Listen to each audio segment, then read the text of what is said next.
जय श्री राम मित्रों। रामायण अवश्य सुने।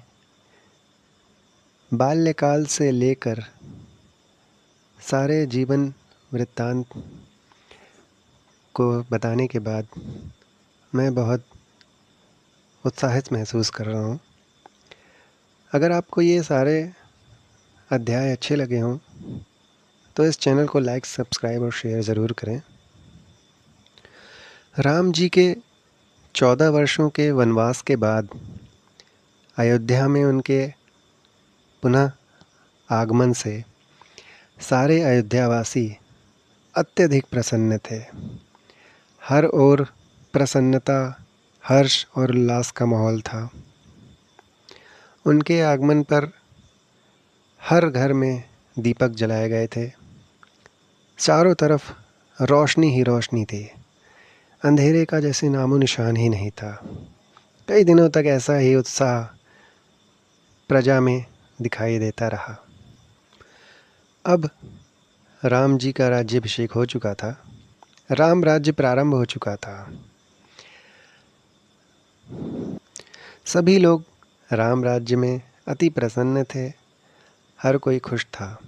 बूढ़े से लेकर बच्चों तक हर कोई राम जी की जय जयकार ही किया करता था। परंतु समय का पहिया चलता ही रहता है, कभी अच्छा तो कभी बुरा। ये हमेशा सभी के साथ चलता है, चाहे वह मनुष्य हो, चाहे भिखारी हो, चाहे अमीर हो, चाहे राजा हो और चाहे रंक हो। वह किसी को नहीं देखता। हर किसी के साथ कभी अच्छा होता है, कभी बुरा होता है।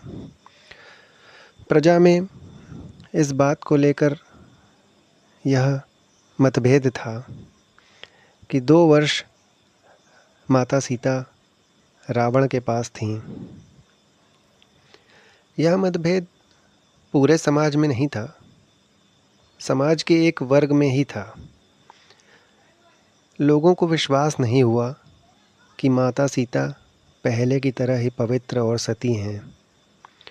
भारतीय समाज में सीता को परम पवित्र और आदर्श नारी का दर्जा प्राप्त है, लेकिन समाज में एक वर्ग में यह धारणा हो गई थी कि माता सीता को भगवान राम ने अग्नि परीक्षा करने को कहा था, जिस अग्नि परीक्षा में माता सीता उत्तीर्ण भी हुई थीं।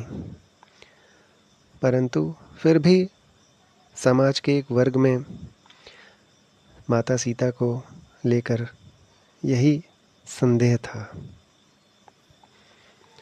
न जाने सीता कौन थी, धरती की पुत्री या किसी ऐसे माता पिता की संतान जिसने अबोध बालिका को किसी खेत में छोड़ दिया था।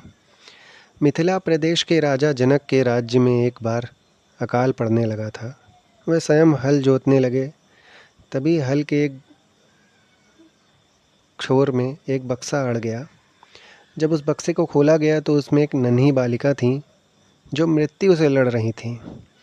कुछ कहते हैं कि जब राजा बीज बो रहे थे तब सीता को धूल में पड़ी पाकर उन्होंने उठा लिया।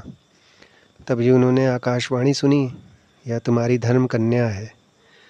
तब तक राजा की कोई संतान नहीं थी, तो उन्होंने उसी पुत्रीवत पाला था।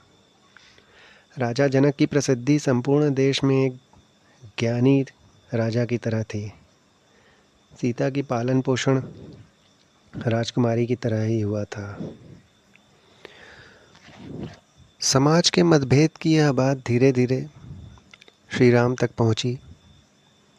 उन्होंने तत्काल सभा बुलाई, सबसे विचार विमर्श किया और अंततः अपने निर्णय में माता सीता को छोड़ने का निर्णय ले लिया।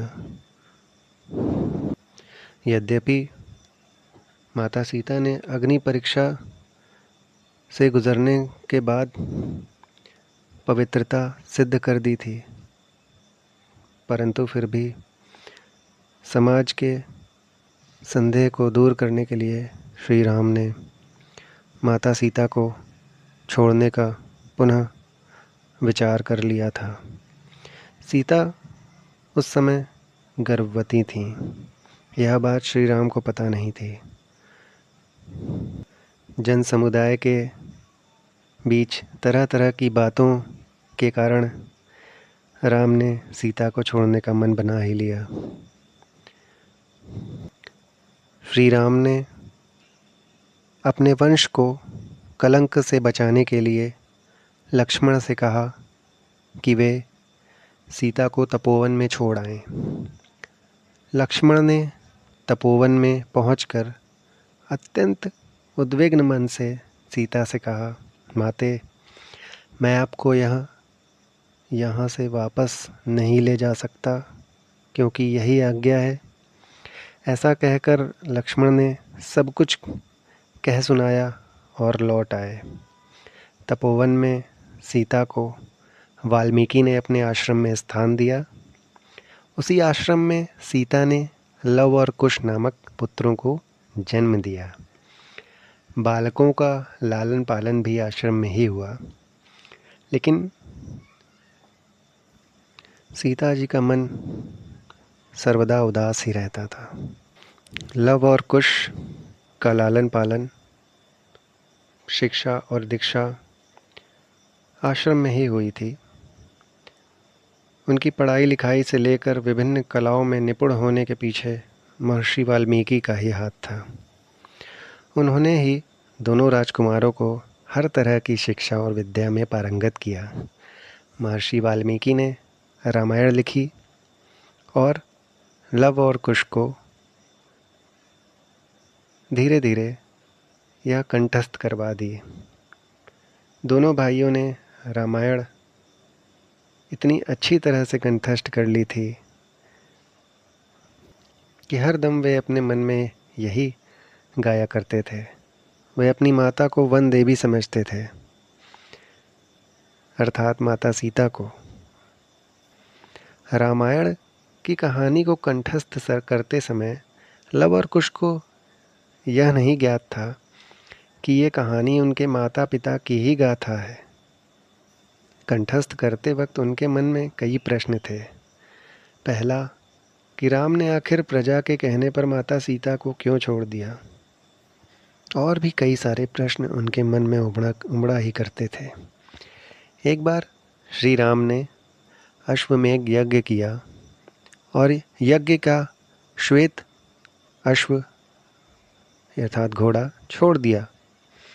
यह घोड़ा भटकते हुए जंगल में वाल्मीकि आश्रम के नज़दीक पहुंच गया। वहां लव और कुश ने इसे पकड़ लिया।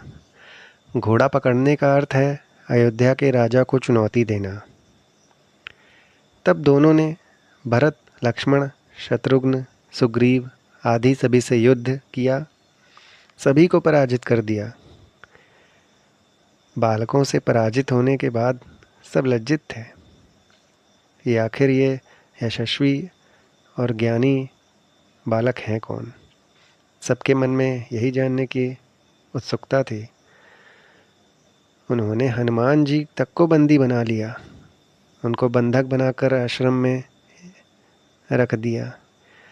जब श्री राम ने यह सब सुना, वह स्वयं युद्ध करने के लिए वहाँ पहुँचे। जब राम ने अपना बाण धनुष पर चढ़ाया, तभी ऋषि वाल्मीकि वहाँ आ गए और कहने लगे, प्रभु, ये आप क्या कर रहे हैं? बालकों पर तीर चला रहे हैं।